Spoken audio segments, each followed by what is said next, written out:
Stai, înainte să pleci. Ai văzut vreodată pe cineva care nu a dormit 3 zile la rând? Ei bine, astăzi îți arătăm ce se întâmplă cu adevărat când rămâi treaz 72 de ore.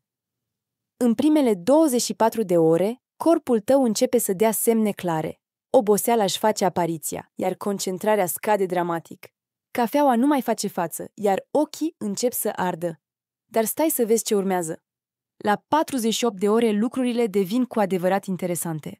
Creierul începe să joace feste, poți vedea umbre din colțul ochiului care nu există. Devii irascibil, iar memoria... Ce voiam să spun? Ah da, memoria începe să-ți joace feste. Dar după 72 de ore, situația devine critică. Reacțiile tale sunt ca ale unui melc, creierul funcționează în slow motion, iar riscul de accidente crește alarmant. Nu e de glumă, corpul tău are nevoie disperată de somn. Somnul este vital pentru sănătatea noastră. Nu încerca să îți testezi limitele, mai bine bucură-te de un somn bun și odihnitor. Spune-ne în comentarii dacă ai stat vreodată treaz mai mult de 24 de ore și cum te-ai simțit.